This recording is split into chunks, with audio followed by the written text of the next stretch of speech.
Hello, Leo, Sun, Moon, Rising, and Venus signs. Kamusta kayo? Sana po yung nasa mabuti kayong kalagayan.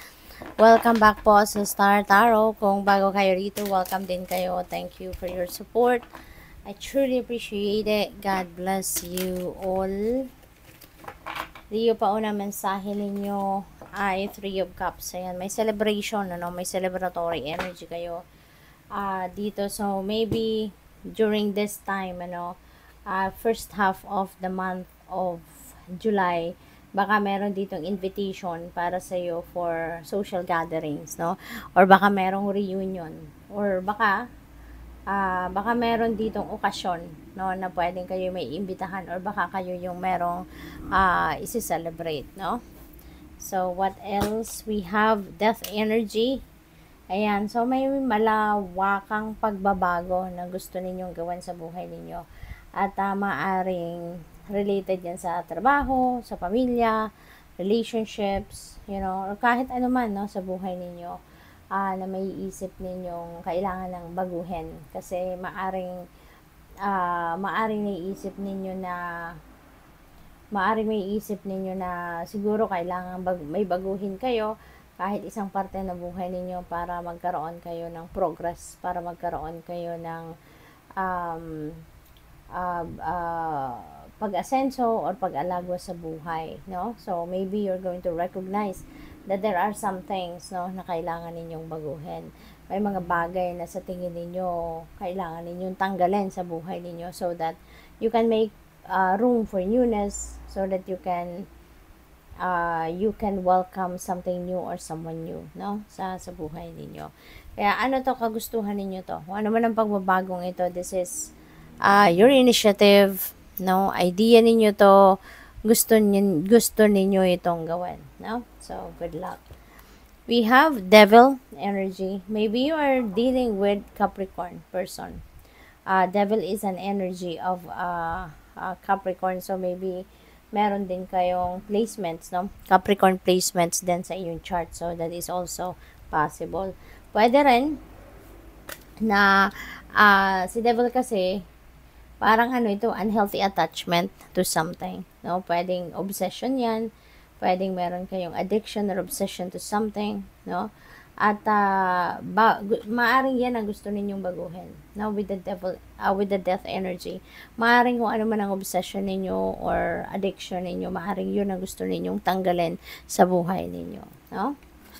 We have 8 of Pentacles. Ayan. So, napakaganda, napakasipag, napakatyaga, napaka-diligent ninyo sa inyong trabaho, sa inyong mga ginagawa, no? So, nagpapakita lang dito kung gaano kayo kasipag, no, kung gaano kayo ka-dedicated or ka-committed, no, sa inyong trabaho, sa inyong career, no. Kaya hindi magtatagal, you will be rewarded, no. You will be rewarded with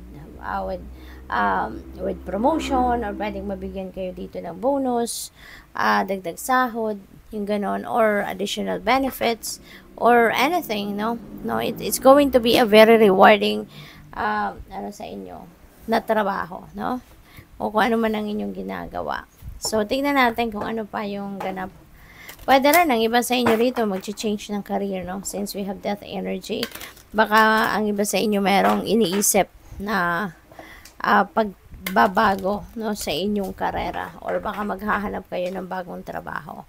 Sa usaping puso, love life naman, tignan natin, relationships. We have Yemaya. Ayan. So, Grandmother Ocean, Primordial.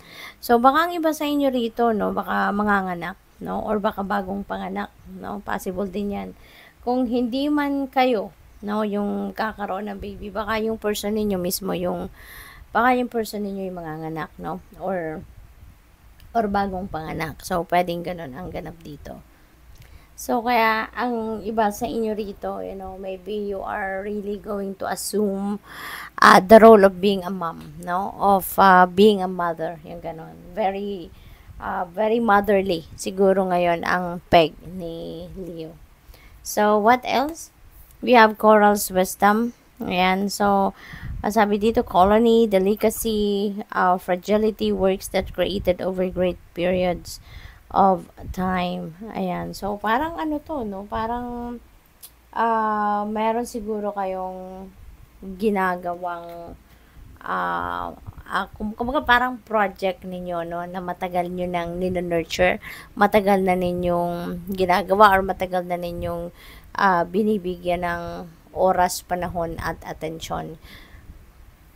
Ang napipick up ko din dito, maybe, kung sa relationship, no, baka ang iba sa inyo rito, you've been working so hard, no? You've been working so hard para alagaan ninyo ang inyong relationship na mas maging maganda, mas maging loving, and more closer kayo with each other, ng person ninyo, or mas maging passionate kayo with each other, loving with each other, and most importantly, maging harmonious, no, yung inyong relationship. So, yun ang napipick up ko dito, na parang kinocultivate mo yung inyong yung inyong relationship.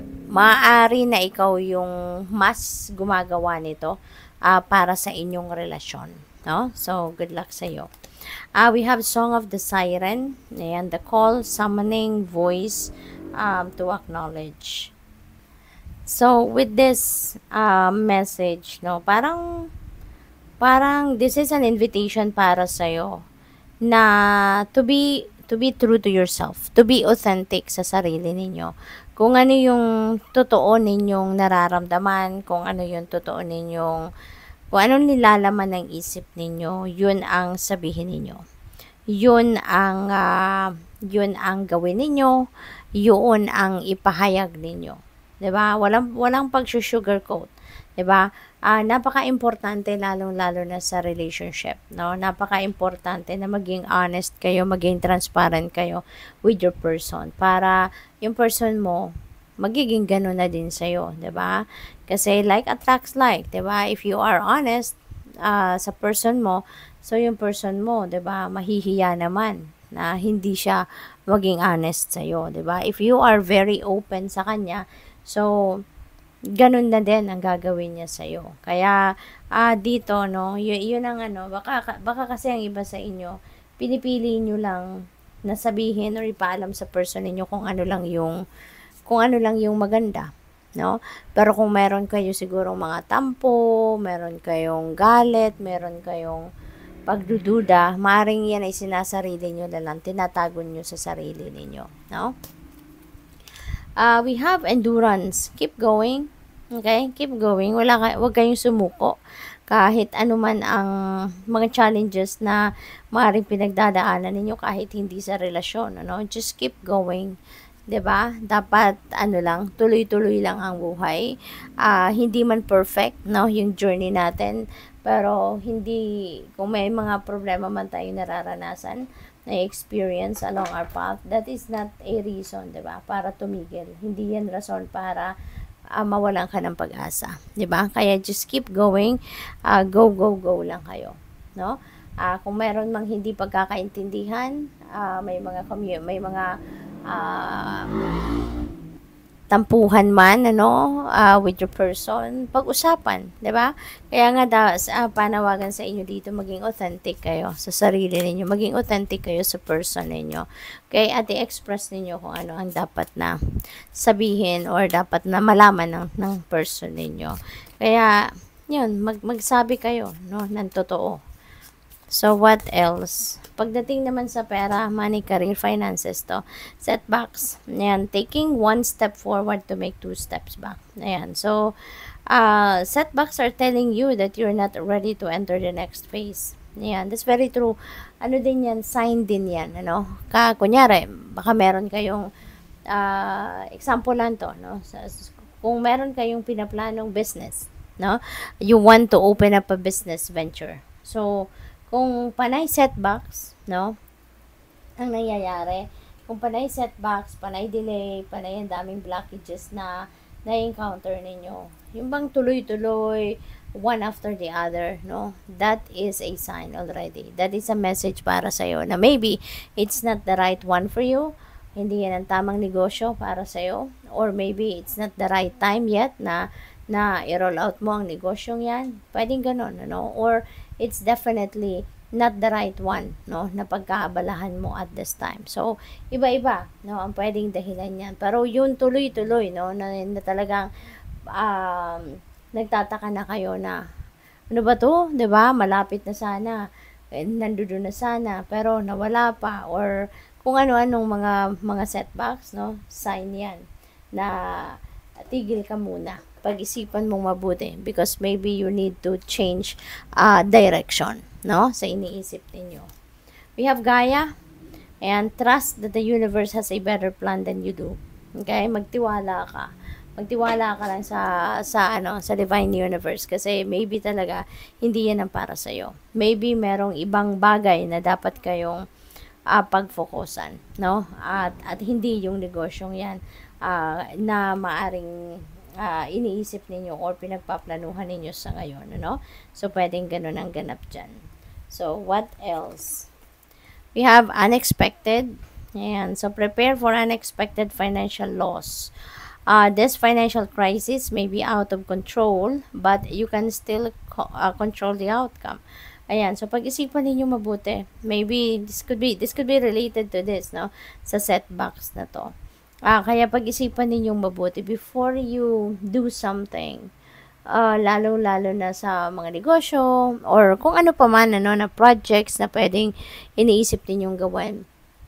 Or any venture or any endeavor, importante talaga na dapat pag-isipan munang mabuti. Pag-aralan, mag-research muna, bago kayo bumitaw ng pera, bago kayo gumastos, or bago kayo bago kayo mag-take ng first step, dapat handa kayo. You have plan A, you have plan B, you have plan C. Kaya importante na pinagpaplanuhan ang lahat. No, para kung sakali hindi mag-materialize ang plan A mo, may plan B ka. No, kung wala, may plan C ka. 'Di ba? Yung ganun ba? So, what else? We have science. Ayan, keep an open mind. Something is unfolding for you. Ayan, keep an open mind. 'Di ba? Lagi-lagi na dapat dapat hindi sarado ang isip natin. Hindi lang tayo nakafocus sa kung ano lang yung gusto natin. 'Di ba? Kasi sometimes meron na tayong endeavor na sinimulan, meron na tayong ginawang proyekto, no, na kapag first and second step na tayo, pero merong dumadating, 'di ba? Na sudden changes, 'di ba? Kaya dapat bukas lang tayo sa kahit ano. Bukas lang tayo sa any possibility, 'di ba? Kasi life is full of surprises, hindi ba?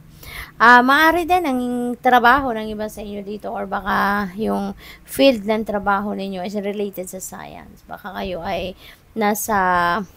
baka kayo ay isang chemist, nasa forensic, biochemist, or anything in the field of science. No? Baka yun din ang interest ninyo, or baka yun ang trabaho ninyo. So, good luck. Thank you for watching. Love and light. Namaste.